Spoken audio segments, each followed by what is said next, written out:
Hello बच्चों, फटाफट join हो जाइए। आज आप लोगों के प्री बोर्ड परीक्षा का हिंदी विषय का अति महत्वपूर्ण पेपर जो 100% गारंटी के साथ आपके पेपर में आ रहा है। तो आज हम लेकर के आ गए हैं। लास्ट तक वीडियो में बने रहिए और आपको हूबहू paper, same to same paper आपको आपकी परीक्षा में देखने को मिलेगा।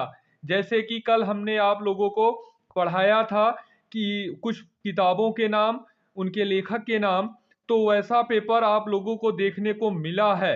अब देखिए आप लोगों का, और एक बात, जो किताबों के नाम है, लेखक के नाम है, हिंदी विषय के कुछ और हैं, आपको डिस्क्रिप्शन बॉक्स में दिया रहेगा। आप लोग बड़े आसानी से इसको पढ़ लीजिएगा। जैसे इसमें हम शुरू करते हैं कि हंस पत्रिका के संपादक कौन थे? प्रेमचंद्र जी। अर्धनारीश्वर के लेखक सबको पता है। तीसरा प्रश्न कहता है एक घूंट की विधा कौन सी है? चौथा प्रश्न है कि हिंदी गद्य का आरंभ माना जाता है। फिर अगला है कि रस मीमांसा के लेखक हैं। साकेत महाकाव्य के रचनाकार हैं।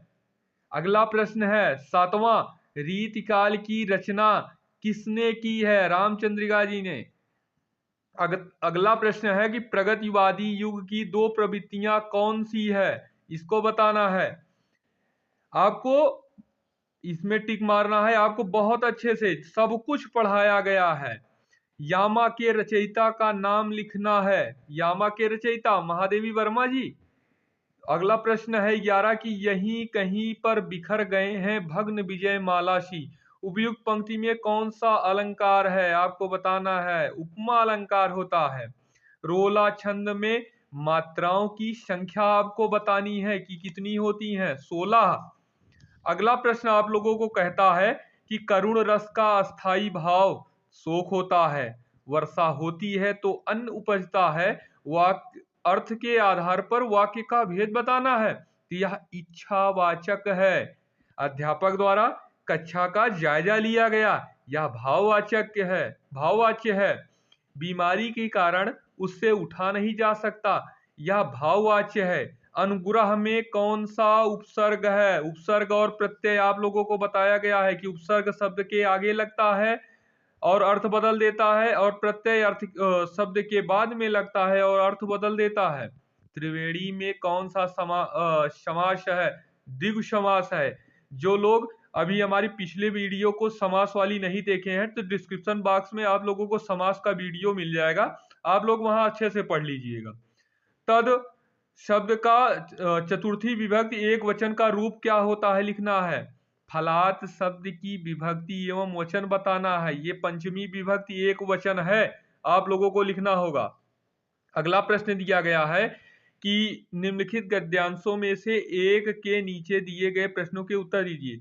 चाहे आप पहला का वाला करिएगा, चाहे खा वाला करिएगा। इसी पैराग्राफ को पढ़ना है गद्यांश को, और 3 प्रश्न पूछे गए हैं, आप लोगों को जवाब देना है। जो आपको उपयुक्त लगे वही आपको हल करना है। आगे आप लोगों का आता है कि पद्यांश से दिया गया है। पद्यांश में भी 2 दिया गया है, का और खा दिया गया है। इसमें भी प्रश्न आपसे 3 पूछे हैं। जो भी आपको सही लगे वह प्रश्न आप हल कर दीजिएगा।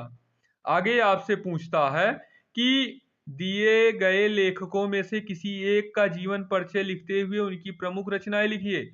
पहला भगवत शरण उपाध्याय जी का, दूसरा डॉक्टर राजेंद्र प्रसाद जी का, तीसरा रामचंद्र शुक्ल जी का दिया गया है। तो आपको जिसका याद हो अच्छे से उसी का आपको लिखना है। आगे दिया गया है कि दिए गए कवियों में से जीवन परिचय लिखना है और उनकी रचनाएं लिखना। जैसे महादेवी वर्मा जी हैं, तुलसीदास जी हैं, महाकवि सूरदास जी हैं। इनमें से किसी एक का हल करना है। आ वाले में भी एक करना है, बा वाले में से भी एक करना है। उसके बाद संस्कृत गद्यांशों में से संदर्भ सहित व्याख्या करना है, हिंदी में अनुवाद करना है। पहला ऑप्शन है, या आ रहा है तो इसको कर लीजिएगा, नहीं तो वाराणसी सुविख्याता प्राचीना नगरी ना, ये दिया गया है तो इसमें से हल कर लीजिएगा। खा वाला ऑप्शन कहता है प्रश्न कि निम्नलिखित संस्कृत पद्यांशों में से किसी एक का संदर्भ सहित हिंदी में अनुवाद कीजिए। तो आपको बताना है कि इसमें दिया गया आबदो दूरगामी चा साक्षरो नाचा पंडिता अमुखा स्फुट वक्ता चायो जानाति सा पंडिता। इसको करना है, या तो बा वाला ऑप्शन आपको दिया गया है दूसरा, ये कर दीजिएगा। फिर गा प्रश्न पूछता है कि अपनी पाठ्य पुस्तक से कोई संस्कृत खंड में यदि आपको कोई श्लोक कंठस्थ हो, याद हो, तो उसको आप लिख दीजिएगा अपने कॉपी में। अगला पूछा है कि किन्हीं दो प्रश्नों के उत्तर दीजिए। घाघड़ी में देखिए, विद्या केन वर्धते, श्वेत केतु का आसीत, चंद्रशेखर का आसीत। अगला प्रश्न है कुत्र मरणम मंगलम भवति। ये आपको दिया गया है कि कुत्र मरणम मंगलम भवति, वाराणसी नगरे मरणम मंगलम भवति। फिर पांचवा प्रश्न पूछता है कि आपके मित्र के पिता सीमा पर शहीद हो गए हैं, अपनी भावनाएं व्यक्त करते हुए पत्र लिखना है, अथवा बिजली समस्या के निराकरण हेतु अपने जिले के बिजली विभाग को एक शिकायती पत्र आपको लिखना है। ये दोनों में से एक करना है आपको। किसी एक विषय पे निबंध लिखना है। 6 प्रश्न कह रहा है, 6 नंबर, कि जीवन में विज्ञान का महत्व। खा न है कि आजादी का अमृत महोत्सव। गा है कि वन महोत्सव। घा है बेटी बचाओ बेटी पढ़ाओ। जिसपे आपको याद होगा हेडिंग वाइज करके आप अच्छे से लिख दीजिएगा 2 पेज में, तो आपको पूरे के पूरे नंबर मिलने तय हैं। अगला है कि स्वपठित खंड काव्य के आधार पर निम्नलिखित प्रश्नों में से किसी एक का उत्तर दीजिए। जो भी आपके यहाँ लगता हो, जैसे मेवाड़ मुकुट लगता है, अग्र पूजा लगता है, जय सुभाष लगता है, तुमुल लगता है, मुक्ति दूत लगता है, ज्योति जवाहर लगता है, कर्मवीर भारत लगता है, या मातृभूमि के लिए है, कर्ण है। तो जो भी आपके यहाँ लगता हो, आप इसमें प्रथम में कथानक उसका लिखना है, उसके संक्षेप मतलब कथा में क्या बताया गया है, और बा प्रश्न पूछेगा कि आपको किसी नायक के आधार पर या किसी के आधार पर उसका चरित्र चित्रण बताना है।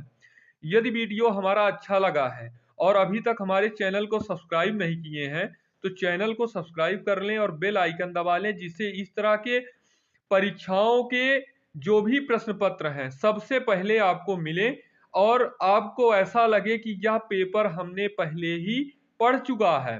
Thank you.